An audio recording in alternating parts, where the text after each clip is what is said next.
Next tonight, John Sabine hadn't been seen by anyone for 18 years. His wife Leanne had told everyone he'd left her. But last November, 3 weeks after she died from cancer, his remains were found in the garden of their home in Beddau in Rhondda Cynon Taf. She became the main suspect in the murder, and today a coroner ruled her husband had been unlawfully killed with a garden ornament. Our Valleys correspondent Hannah Thomas has the story. Lee Sabine was a compulsive liar. So when she really told the truth, nobody believed her. In 1997, she rang a long-lost friend and said she'd killed her husband John with an ornamental frog. But her friend thought she was making it up. Until this happened 6 months ago. Neighbours clearing out her flat following her death came across human remains a whole 18 years after that phone call.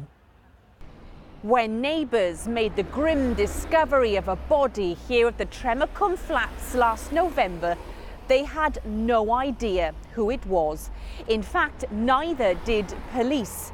But several weeks later, DNA testing revealed that it was John Sabine, and the whole community here was in disbelief that he'd probably been dead for nearly 2 decades.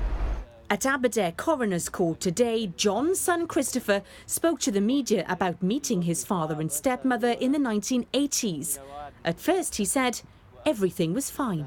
They seemed a happy couple, but then she suddenly went a bit funny on us and she didn't want to know us, and that was the end of it. When our first son was born, she didn't want to know us. Lee hid so much about her life, and she managed to hide her husband's body in more than 40 layers of plastic packaging. This was the murder weapon she used to hit him on the head. She killed him with a single blow in the summer of 1997, but Lee carried on her life as normal. She's been able to keep that facade up for some time. She's told people that he's left her, people that he's died, he's run off up to the north of England, he's still living in New Zealand.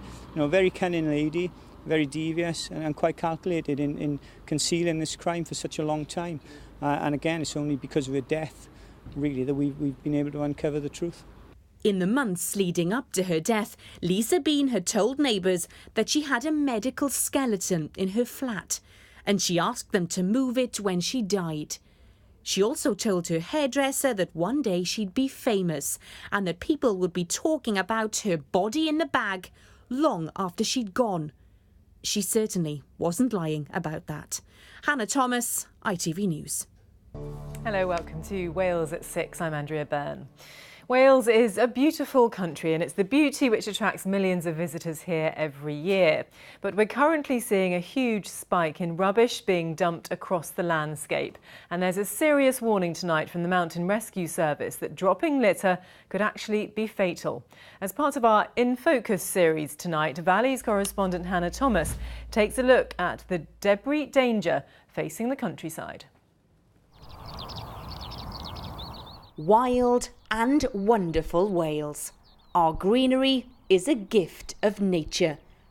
But could the litter left in our countryside be lethal? Last month, mountain rescue teams were forced to abandon assistance from a helicopter team on a call-out near Merthyr Tydfil in case the aircraft crashed. And there are fears that because of litter, life-saving rescues could turn into life-threatening operations. Potentially it could have brought the helicopter down if the rubbish had got caught in the rotors that was flying around. So in the end, I understand it, the helicopter couldn't land and couldn't actually evacuate the casualty that they're all out trying to rescue at the time. So made the rescue situation a whole lot more tricky, prolonged and dangerous. In fact, fly tipping incidents in Merthyr Tydfil have increased by 86% in the past year. Some of the instances are just beyond description. I don't understand how people can do this to our country borough. There are several issues recently of asbestos being dumped with the obvious health implications of that, and we would advise people to stay away from it and let our skilled people remove that safely. This is Penywern Pond in the Dowlais area of the town. Empty cans are just some of the items collected by a local fishing club who take the time to clean up this spot every week. They think that our trash is a threat to tourism. I think it's a major block. I don't think it improves the country's image across the world, and I really think we should be getting a stronger grip of it, and probably more fines, a lot more fines. The anglers have won an award for their efforts in the community, and they believe that unless more of us help the authorities out, the litter storm could spiral out of control. Well, I live in Merthyr Tydfil, and every single week I try to collect 1 black bag's worth of litter in my area alone. But should we all be doing more to tackle the root of the problem? Our councils say the problem is there's an ongoing war on waste.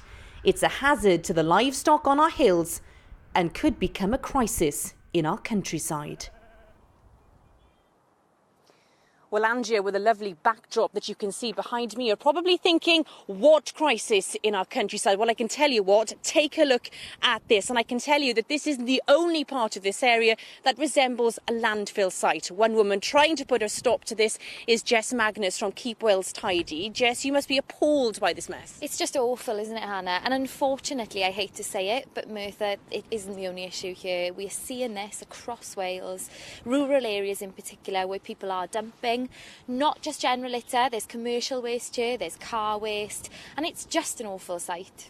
We've been talking about the dangers of fly tipping and litter. What are the perils as you see them? Well, no one likes litter, so everyone will say it's an awful eyesore, but it's really important that we look at the wider implications of this. We are destroying habitat, really affecting wildlife with this. But also, we've got rivers close to us here. If this toxic waste gets into our water systems, we see the water quality drop. That has implications for our rivers, for our seas, so it really does affect the whole of Wales. Are we doing enough at the moment to beat it? We're certainly trying, but I tell you what, we can only do this together. We're an environmental charity, but what we need is for everyone to come together to show that this is just completely unacceptable.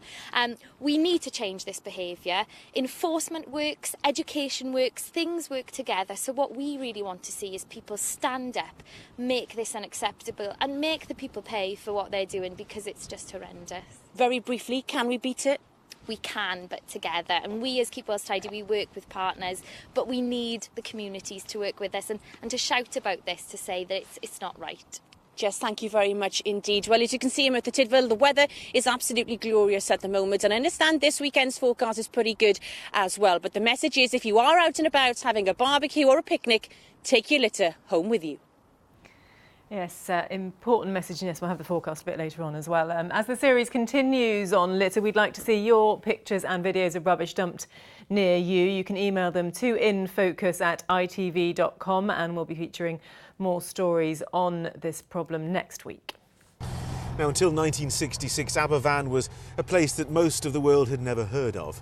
But the village became synonymous with the disaster as people here and abroad saw the devastation it caused. And viewing those scenes at home in New York was a young photographer moved by what had happened. So moved, in fact, that he came here days later and spent weeks taking pictures of how the village coped with the aftermath. Well, 50 years on, our Valley's correspondent Hannah Thomas has been hearing his story and speaking to some of the inspirational people in his photographs. The place is crammed with people who are making every effort, every possible effort that a human being could possibly make, to get these children, to get the people out of the houses, and to find people who may yet, incredibly, be still alive. Wales watched, and so did the world. Aberfan created a global grief that had never been felt before. In the States, a junior photographer had just become a dad and was struggling to take in the tragedy. Aberfan disaster was the first disaster of its kind that was televised almost immediately. So I'm sitting there, I have a 5-month-old son, and I'm watching this people digging for their kids, and I was overwhelmed by, I was literally weeping watching this. 116 children, 28 adults, you don't just forget them, they have to be remembered. So he left America for Aberfan, to capture a community without its children. Jeff Edwards was the last young survivor to be pulled out alive. But he was the first child that Chuck met when he arrived, and the first he photographed. My grandmother lived in the house just behind us here, and there was a coal lorry delivering coal to the houses, and Chuck got up onto the lorry and took the photograph with me below. So I think it's quite an iconic photograph really, because it showed the coal and the industry at that time and me as a survivor. But Jeff was lucky to live. He was found lying next to a dead classmate. The difference between life and death was 3 inches, and one person was here and alive, and the person 3 inches away had died. In the weeks that followed, Aberfan very slowly moved on, but Chuck was still there. He stayed to photograph the first wedding the village had seen since the disaster. Well, you're all smiles there, Denny, but overshadowing your wedding day are the tips just behind Aberfan. Yes, they are. And obviously been having our marriage opposite the colliery, where the small coal came from and was tipped. Denny's wedding was in the December, and her vicar was determined not to let her down. That despite his son having been killed in the disaster, and such stories meant mixed emotions for the young bride. Feelings of happiness, obviously, I was getting married. But when you lived so closely with people who had lost children, my next door neighbour had lost 2 sons, you know, it was always in the back of your mind. 50 years later, and time has turned despair into hope. The village spirit has survived. I don't think we could see hope on the day, because it was still too raw. But you could see hope when we look back. Out of ashes came life. Today the tips are gone, and the colliery closed more than a decade ago. Aberfan's mining past is now a memory, but one it'll never ever forget. Hannah Thomas, ITV News.